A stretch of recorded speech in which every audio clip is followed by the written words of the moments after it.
I love the Star Wars universe, and of course, some projects are better than others, but what I hear most is that the new stuff doesn't make sense.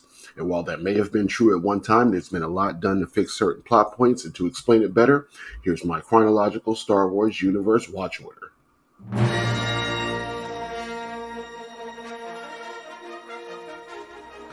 Back in 1977, when these movies debuted, there was a tentative plan for 3, if the first one does well. Rumor has it that George Lucas actually pitched the first 6, Phantom Menace, Thru, Return of the Jedi, but the studio preferred to see the good guys win first, rather than seeing the rise of the bad guys in the first 3 movies. So, in addition to the capabilities of the film industry back then, a decision was made to start with what happened in A New Hope and go from there. Since then, we've received 2 more movies to complete that trilogy, countless books and comics, a prequel trilogy and a sequel trilogy, animated shows and movies, live-action movies and Disney Plus shows that fill in the gaps of the galaxy far, far away. But if you watch them in order, the way they were released, you're probably caught up, but there's no way you can recall certain things and how they fit into place and connect with the rest of the galaxy. If you're just starting now, God help you, but I will too. I've created a guide to the major cinematic and animated universes with a watch order based on the understanding of our favorite story and how we eventually got to Palpatine Returns. Like and subscribe if you want more of these videos, and let me know if you'd switch anything around in your list, or let me know what you think of mine. Now let's talk some Star Wars watch order. There are books and comics based on everything that happens before and after and in between all the TV shows and movies. We call that Star Wars Legends, Legends Canon, or Legends Continuity. They have and are pulling a lot of stories from these time periods, but officially they aren't canon to the cinematic universe. But those time periods include the Dawn of the Jedi, the Old Republic, and the High Republic eras. But this brings us to our first project on the watch list, The Acolyte. The Acolyte is happening 100 years before The Phantom Menace, or how we say it in Star Wars, 132 BBY. BBY actually stands for Before the Battle of Yavin, which is when the first Death Star blows up at the end of the 4th movie. The Acolyte is the story of the re-emergence of the Sith and the fall of the Jedi in the High Republic era. It's premiering on June 4th, 2024, and is one of 2 projects we get in 2024. Next on the timeline is Tales of the Jedi, episodes 2 and 3.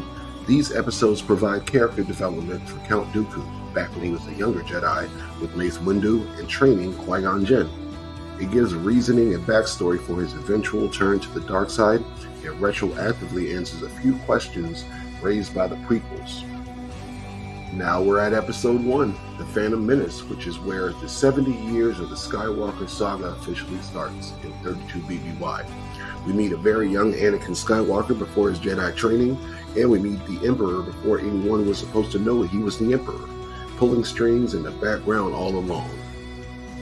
Next here is Tales of the Jedi, episodes 1 and 4. The very first meeting of Ahsoka. It shows her birth with the rest of her people and the immediate realization that she is Force sensitive. Episode 4 follows Count Dooku after Qui-Gon Jinn's first meeting with Darth Maul and Qui-Gon's death. It shows how Dooku chose to deal with that. It's very informative for his backstory in general, and you see what happened to Master Yaddle and who deleted the Kamino records from the archives. The next movie on the list is Episode 2, Attack of the Clones, with the story of the secret creation of the clone army for purposes unknown. This story occurs 10 years after The Phantom Menace in 22 BBY. Next, we have the first episode of Tales of the Empire. It's where we meet Morgan Elsbeth as a Night Sister.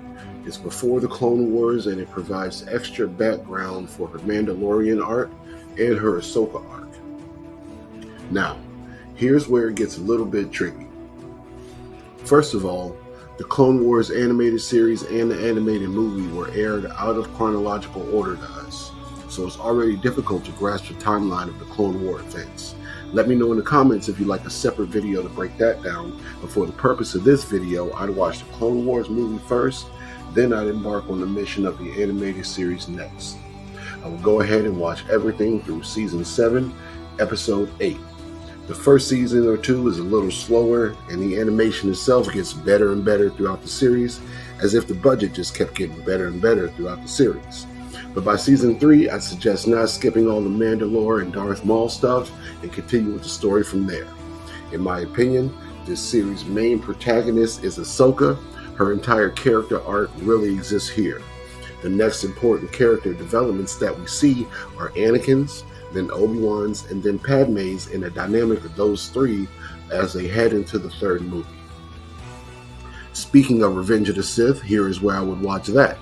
But Clone Wars Season 7, Episode 9, and the beginning of Revenge of the Sith are literally happening at the exact same time. So it's like a choose your destination book.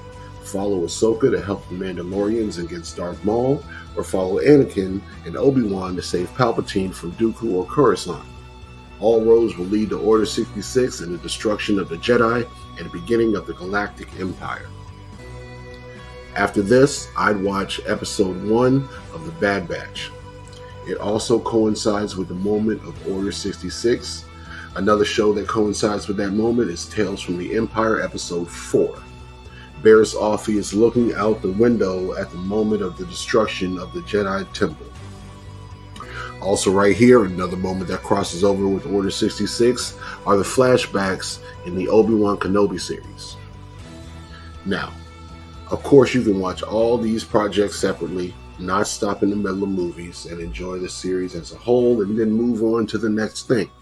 This list and video is only to inform you of the timeline and the chronological watch order to consume the Star Wars universe in that way. The only day I do that is May the 4th, and these days I pick a time period to revisit instead of just watching a movie or two. But don't worry, I will include a list in the description of this video so you can copy and paste it wherever you want to. Now, don't forget to go back and watch the entire Bad Batch series. It has become a very big part of the story for setting up what's called Project Necromancer and the eventual return of Emperor Palpatine in Episode 9. Really one of my favorite animated shows that they've put out. After the Bad Batch, move on to Tales of the Jedi, Episode 6, and see what happens with Ahsoka after she visits Padme's funeral before she decides to rejoin the fight against the Empire. Around this point, we can be introduced to Han Solo in his feature film with the introduction to Chewbacca and Lando Calrissian as we see Darth Maul's crime syndicate at its peak in about 13 BBY. In the Obi Wan Kenobi series, we meet Luke and Leia as kids. Leia is a bigger part of the show. We also see one more meeting between Obi Wan and Vader before their last in about 10 BBY. Around this point, Tales of the Empire, Episode 6 makes sense. We don't see the Fourth Sister, the Inquisitor, or Barriss Offee in future projects, so it makes sense that this episode occurs before the original trilogy. She is mentioned once more in a book, but if the Fourth Sister survived after this point is unknown. In another part of the galaxy, 4 years or so after Solo, we meet the Ghost Crew in Star Wars Rebels. This is the beginning of the organized rebellion that we know and love from the original trilogy. Ahsoka and Leia pop up again throughout this show. Andor also happens around this time, showing how the Empire began using people who were locked up as slave labor to begin to build the Death Star in about 5 BBY. Now from Andor, we immediately pick up with what a lot of people consider as one of the best movies that they've made, Rouge One. It's the story of the completion of the Death Star and the plans to get the schematics to Princess Leia.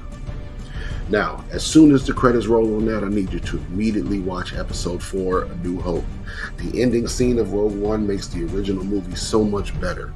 I'd like to speculate that it was no more than an hour to a day max in between those two scenes, but it could have been a week or two. I really wouldn't believe more than that, though. This is the official start of 0 BBY or ABY, the Battle of Yavin here. Now, episodes 5 and 6 can be watched here as we see Luke and Leia and Han lead the resistance and cause the fall of the Empire and the rise of what will be called the New Republic in 3 and 4 ABY. The Skeleton Crew falls next to the timeline and actually will debut in December of 2024. It's about 4 kids lost in space and it's happening 5 years after the return of the Jedi.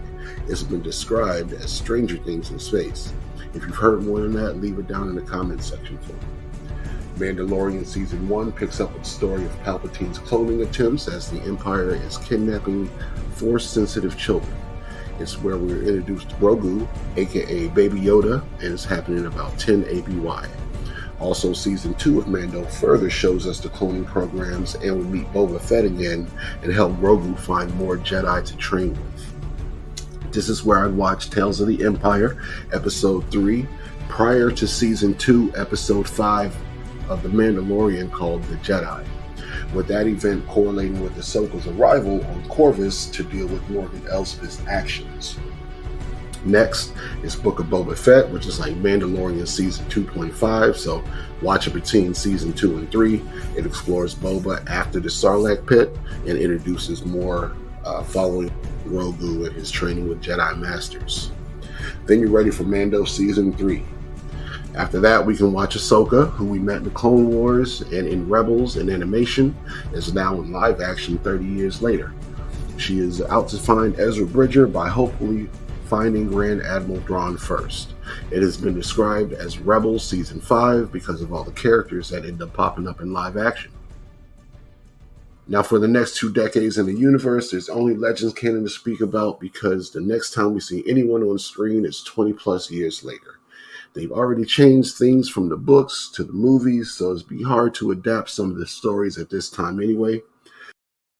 But we shoot right into the animated Star Wars The Resistance show that's happening around 34 ABY, which introduces us to some of the new characters that pop up in the sequel trilogy that starts with BB-8 and Senator Xiono, who first appeared with Ahsoka as a younger man.